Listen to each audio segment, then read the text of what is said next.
အားလုံးပဲမင်္ဂလာပါကျွန်တော်ဒီနေ့ကတော့ဆေးရုံကြီး HK လို့ရောက်နေတာဖြစ်တယ်ဒီမှာရောက်လာတဲ့ခါမှာကျွန်တော်အနေနဲ့ခွန်အားပေးစရာလေးတစ်ခုရှိပါတယ်။ဘာကြောင့်ရလဲဆိုတော့အခုကျွန်တော်ဒီမှာမြင်တွေ့တဲ့အတိုင်းပဲပေါ့နော်walk for peace လမ်းလျှောက်ခြင်းအဖြစ်ငြိမ်သက်ခြင်းအတွက်လမ်းလျှောက်တာပေါ့နော်ဆိုတော့လောကအရာတွေကိုမေ့ပြောက်ပြီးတော့လောကစည်းစိမ်ဥစ္စာအလုတ်အကိုင်ဂုံပကတနာအားလုံးကိုမေ့ပြောက်ပြီးတော့လမ်းလျှောက်ခြင်းအဖြစ်ငြိမ်သက်ခြင်းရှိဖို့ရတဲ့ပြတာဖြစ်ပါတယ်ဆိုတော့ဒါကဒီထိုင်းနိုင်ငံကဘုန်းကြီးတို့ပြောပါတယ်နော်ဆိုတော့ဒါအရန်ကောင်းတဲ့အရာဖြစ်ပါတယ်အမေရိကန်မှာတကယ်နော်တကယ်ထူးခြားဆန်းပြတော့အမှုရာတွေလည်းမြင်တွေ့သွားတာဖြစ်ပါတယ်တကယ်ပဲနော်လေးစားချစ်ခင်စရာလည်းကောင်းပါတယ်ပေါ့နော်လောကမှာညီတက်ချစ်ရှိရန်ရန်ကောင်းတယ်နော်တယောက်နဲ့တယောက်အမုန်းပွားတဲ့အရာတွေမရှိဖို့ရန်အတွက်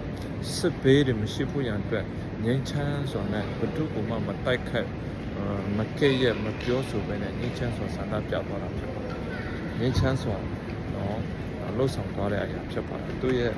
လုပ်ငန်းသူရဲ့ vision သူရဲ့လှုပ်ဆောင်ချက်ကရအောင်မြင်တယ်အင်တာဗျူးတွေမှာနော်သူရဲ့ခွန်အားပေးတဲ့အရာတွေလည်းရန်ကောင်းတာဖြစ်တယ်အရန်လေးစားပါတယ်ဒီပုံနဲ့သူရဲ့ဖွဲ့တော်သားများအားလုံးကိုသူပဲလေးစားတာဖြစ်တယ်သူလည်းဂုဏ်ယူပါတယ်ချစ်ခင်စရာလည်းကောင်းပါတယ်ဆိုတော့ကျွန်တော်အနေနဲ့တော့ဒီအားပေးချင်ပါတယ်လောကမှာဒီလိုလမ်းလျှောက်ပြီးတော့ဒီငြိမ်သက်ခြင်းရှိရမယ့်အကြောင်းတွေကိုပြောပြတက်တည်ပြတာရန်ကောင်းပေမဲ့လောကမှာဒီလမ်းလျှောက်ပြီးတော့ငြိမ်သက်ခြင်းအတွက်လမ်းလျှောက်ပြတာကတော့ခဏတာအတွက်ဖြစ်တယ်လို့ကျွန်တော်လည်းဒီလိုခံယူပါတယ်ဆိုတော့လူတယောက်မှာနော်ဒီလောကမှာရှိတဲ့ချိန်မှာငြိမ်သက်စွာ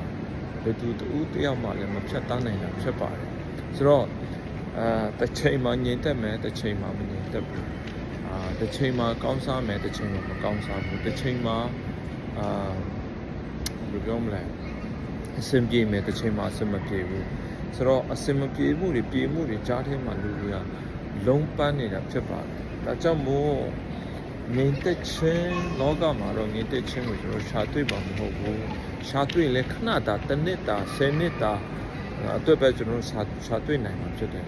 တဘောဝနဲ့တဘောဝလုံးစာကျွန်တော်ရှာတွေ့မှာမဟုတ်ဘူးနောင်ဘဝအတွက်လည်းကျွန်တော်ရှာတွေ့မှာမဟုတ်ပါဘူးဒါကြောင့်မို့ငြိမ်သက်နှလုံးသားမိမိရဲ့စိတ်နှလုံးသားထဲမှာငြိမ်သက်စွာလောကမှာတက်ရှင်နိုင်ဖို့ရန်အတွက်ဆိုရင်ယေရှုခရစ်တော်ကိုငြိမ်သက်ခြင်းအရှင်တခင်ယေရှုခရစ်တော်ကိုမိမိရဲ့အသက်တာထဲမှာဖိတ်ခေါ်နေရပေးမှသာလေငြိမ်သက်စွာဖြတ်သန်းနိုင်မှာဖြစ်ပါတယ်ဟာလေလုယာအာမင်ဆိုတော့ကျမ်းစာကဒီလိုပြောပါတယ်ဒါကျွန်တော်ဘာသာဆွေတာမဟုတ်ပါဘူးကျွန်တော်ယေရှုအကြောင်းပြောပြချင်တာဖြစ်ပါတယ်ဆိုတော့ယေရှုခရစ်တော်ကဒီလိုပြောပါတယ်ဟေရှာယအခန်းကြီး9 6မှာအောကွယ်တန်ပြီဖက်တကိုးကြီးတော့ဖေဟာထာဝရအဘငြိမ်သက်ခြင်းရဲ့အရှင်လို့ပြောပါတယ်။နောက်ငြိမ်သက်ခြင်းရဲ့အရှင်ဘယ်သူလဲဆိုတော့ယေရှုခရစ်တော်ဖြစ်တယ်။ယေရှုခရစ်တော်ဖြစ်တယ်။ငြိမ်သက်ခြင်းရဲ့အရှင်။နောက်ငြိမ်သက်ခြင်းရဲ့အရှင်ကိုကျွန်တော်တို့ရဲ့စိတ်နှလုံးသားထဲမှာအမှန်တကယ်လက်ခံထားရဆိုရင်နော်တည့်ရဲ့နှလုံးသားထဲမှာငြိမ်သက်ခြင်းရှိမှာဖြစ်တယ်။တည့်ရဲ့နှလုံးသားထဲမှာတာယာနေမှာဖြစ်တယ်။အမုန်းတွေခွင့်မလို့နိုင်ခြင်းတွေပပျောက်လာမှာဖြစ်တယ်။ဆိုတော့ငြိမ်သက်ခြင်းအရှင်ကိုမရဘဲနဲ့ကျွန်တော်တို့ဘလို့ပဲဘာပဲလှုပ်ဆောင်ငြိမ်သက်နိုင်မှာမဟုတ်ပါဘူးဒီဆေးရုံမှာဆိုရင်အနာတွေဖျားနာတဲ့လူတွေစိတ်ဒုက္ခရောက်တဲ့လူငွေကြေးစင်မပြေတော့မငြိမ်မသက်မဲ့နဲ့ငိုကြွေးတဲ့လူမြောက်များစွာရှိတယ်နော်မငြိမ်သက်နိုင်ဘူးဒါပေမဲ့ခရစ်တော်ကိုမိမိရဲ့အတ္တထဲမှာတကယ်ငြိမ်သက်ခြင်းအရှင်ခရစ်တော်ကိုလက်ခံထားမှဆိုရင်ကျွန်တော်ငြိမ်သက်နိုင်မှာဖြစ်ပါတယ်ရှီယောဟန်ခန်းကြီးဆက်လေအဖိုင်းည29မှာဆိုရင်တင်တို့ကိုတဲ့နော်ငြိမ်သက်ခြင်းတွေတင်တို့ငါထားခဲ့တယ်နော်ငြိမ်သက်ခြင်းကိုတင်တို့ငါထားခဲ့တယ်ငြိမ်သက်ခြင်းကိုတင်တို့ငါပေးတယ်တဲ့ပြောပါတယ်နော်ဆိုတော့ငြိမ်သက်ခြင်းကိုပေးပိုင်တဲ့